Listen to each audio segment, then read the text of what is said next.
पैसे देऊन मी बसस्टँडच्या बाथरूममध्ये अंघोळ केली आहे सर. मी स्वतः जातीने करत होतो आणि यातच मी गावाकडे गेलो असताना माझा खूप मोठा अपघात झाला की सर सलामत तो पगडी 50 लागला. कदाचित मी त्या पिरियडमध्ये आत्महत्या केली असती. कुठंच नोकरीचा पैसा आणतो आणि तो वेस्ट करतोय की एक दिवस असा येईल की बांधावरचे आंबे माझे शेतातला मजुरीचा खर्च काढ. जमिनीतून 1 एकरमधून 1 पोतही माल त्या माझ्या मित्राने कधी काढला नव्हता. तिथं एकदम 5 लाख मिळायला लागली. नमस्कार मित्रांनो, कोच किरण पाटील या आजच्या पॉडकास्ट शोमध्ये तुमचं मनापासून स्वागत आहे. कोण म्हणतं शेतीमधून 10 ते 12 लाख रुपये वर्षाला मिळत नाही. आणि मित्रांनो, आजचा पॉडकास्ट त्याचसाठी आहे.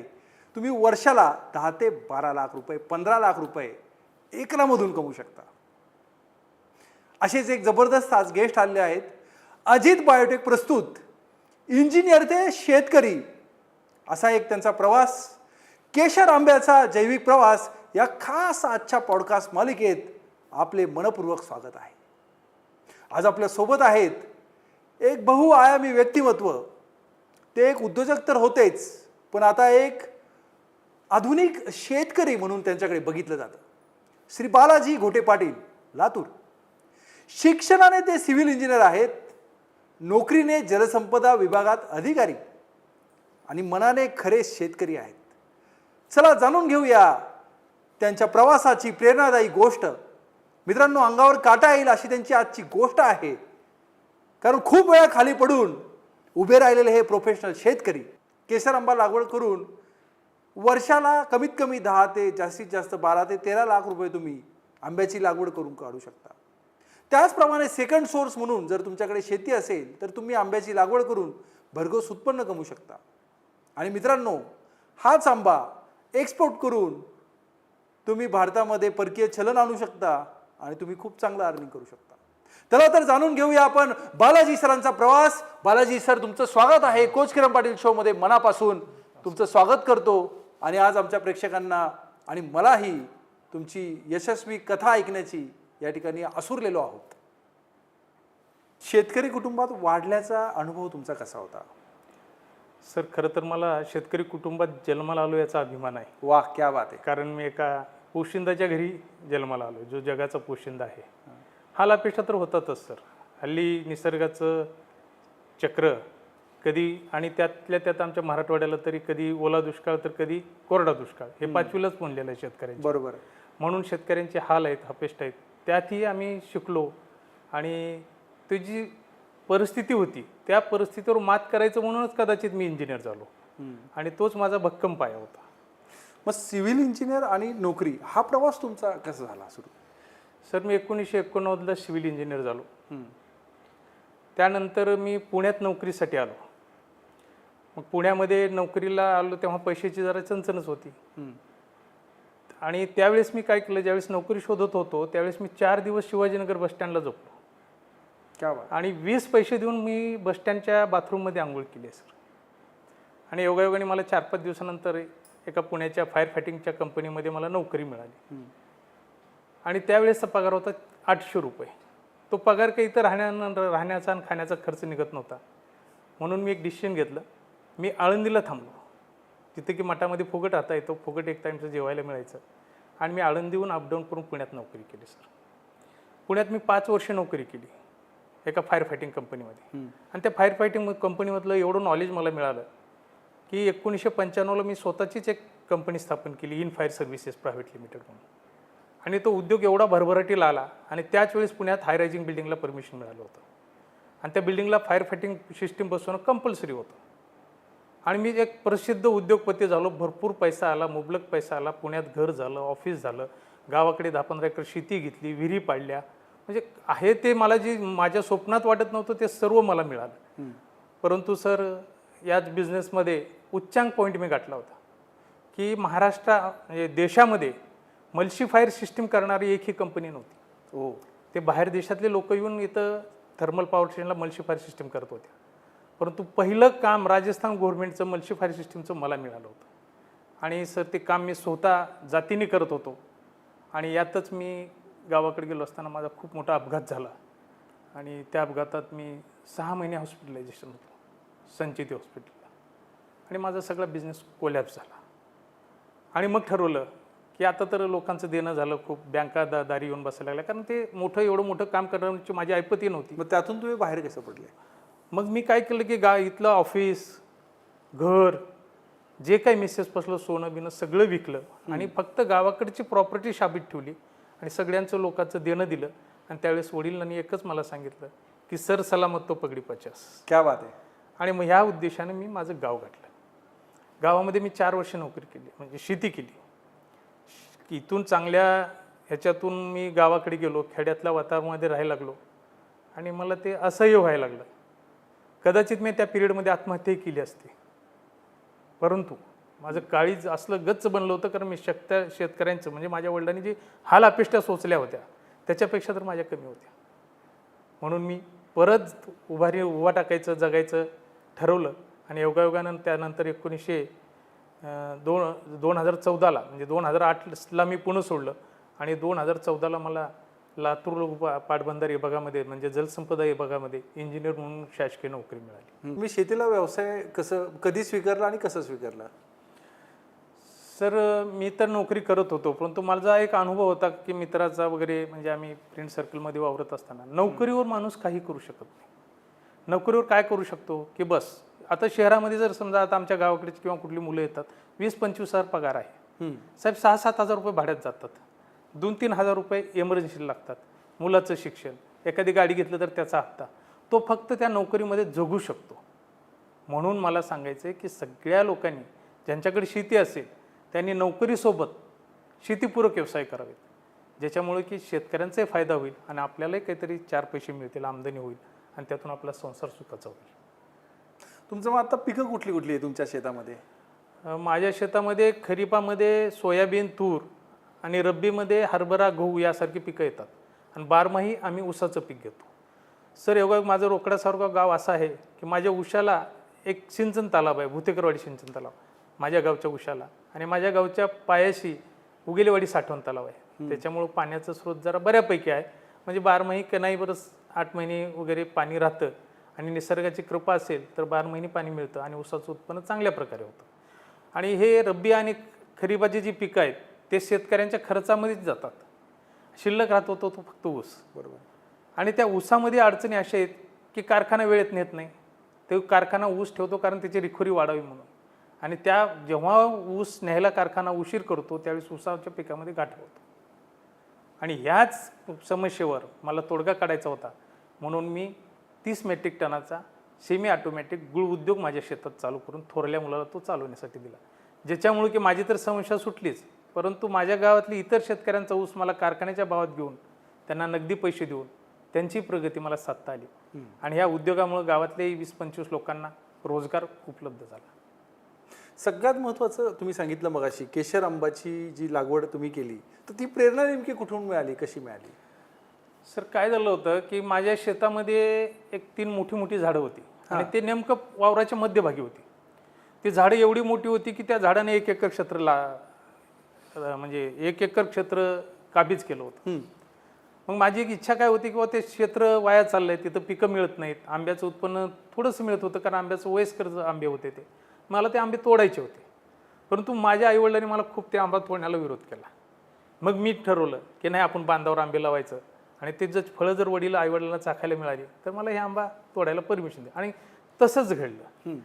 ज्यावेळेस मला वडिलांनी आईने विरोध केला ते शेतातले आंबे तोडायला, त्यावेळेस मी केशर, दशरी, मल्लिका या जातीचे 50-60 आंबे आणून ते बांधावर लावले. त्याचं नोकरी करत करत चांगलं संगोपन केलं आणि त्याला 5 वर्षांतर फळं लागायला लागली आणि ती फळं एवढी चवदार आणि गोडसर होती, कारण तो नवीन आंबा, कलमी आंबा म्हणजे कलम केलेला आंबा, तो गावरान आंब्यापेक्षा चांगलाच होता. आणि मग माझ्या आईवडिलांनी ते मला आंबे तोडायचं परवानगी दिली.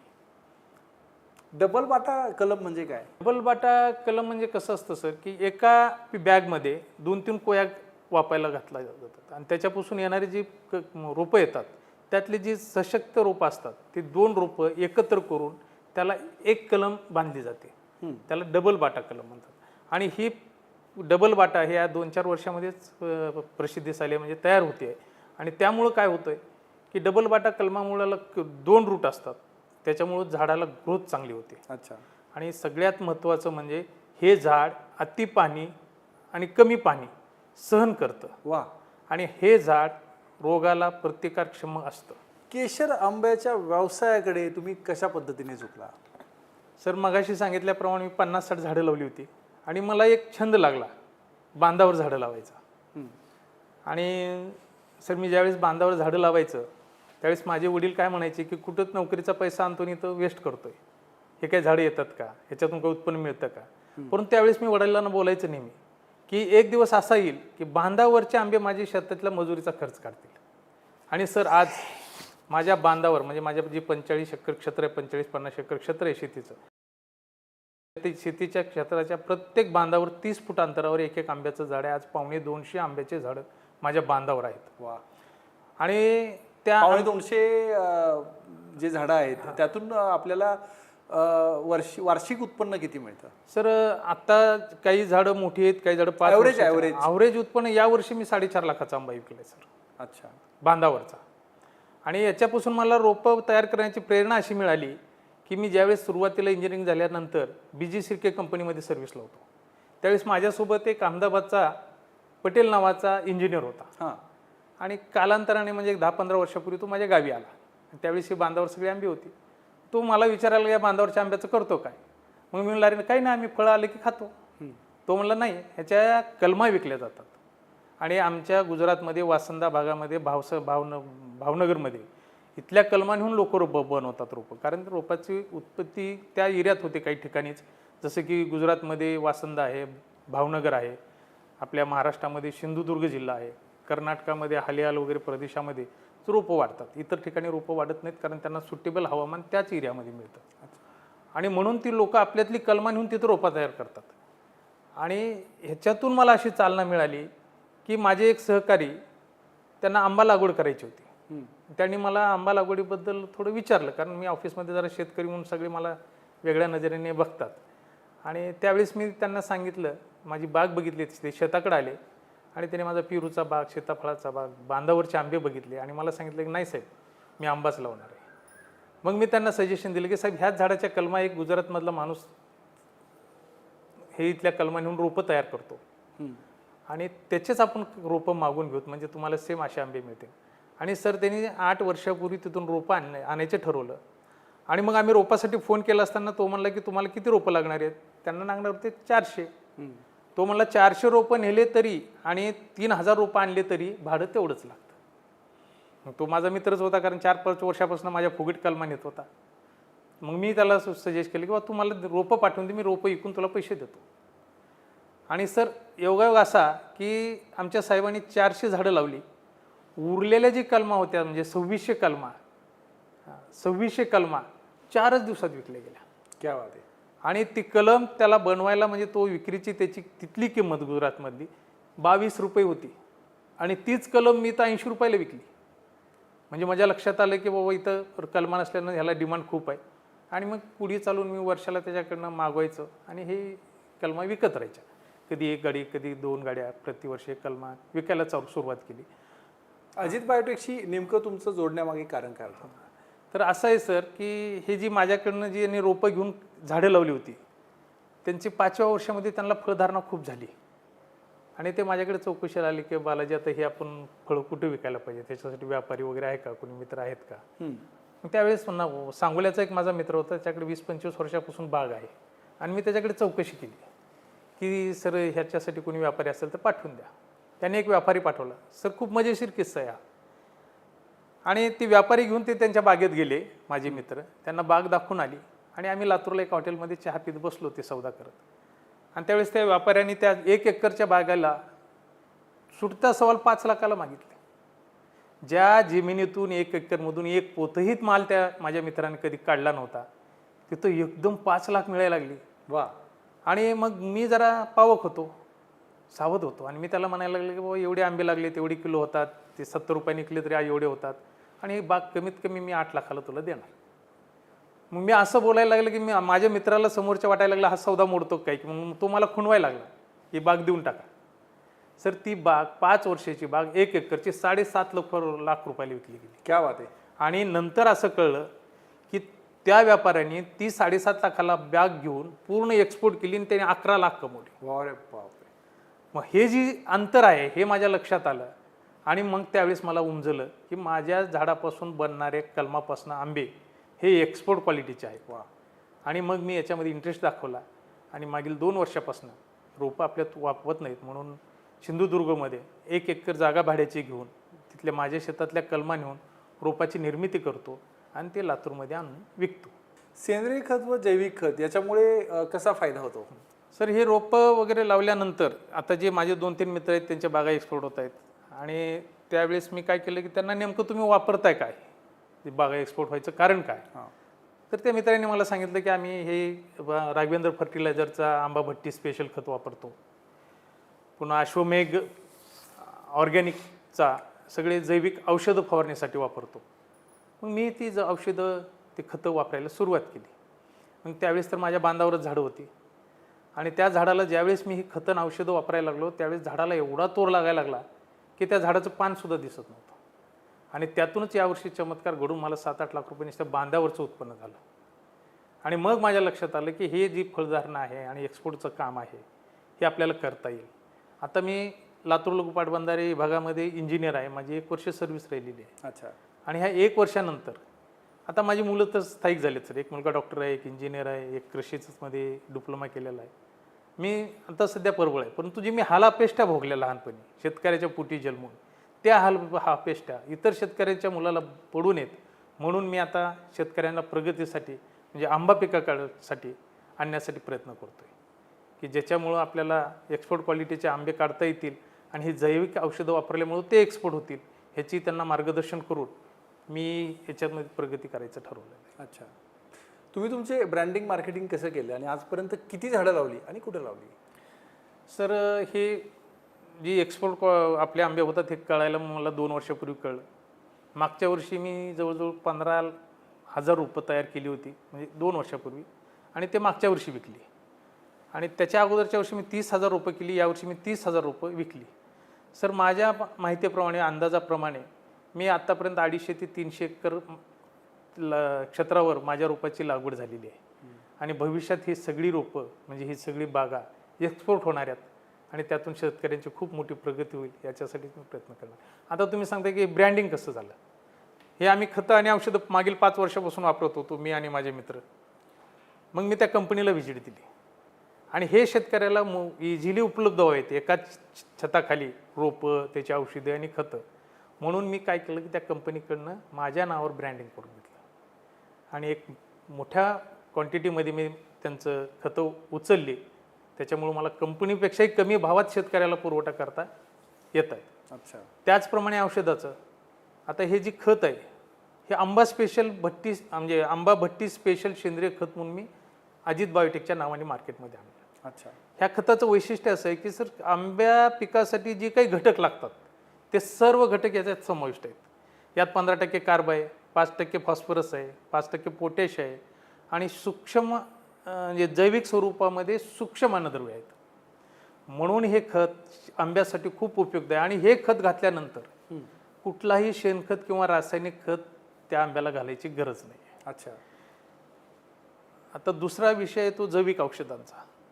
मी काय केलं की अजित बायोटेक जैविक आंबा संवर्धन किट एक डेव्हलप केलं सर. मी मॅन्युफॅक्चर नाही आहे, मी वापरलेली औषधं एकत्र केली, त्याच्या मात्रा म्हणजे त्यात कीटकनाशक आलं, बुरशीनाशक आलं, ग्रोथ प्रोमोटर आलं, हे असं किट एक मी असं तयार केलं की त्याच्यामध्ये अशी मात्रा ठेवली की 1 ते 5 वर्ष वयाच्या झाडाला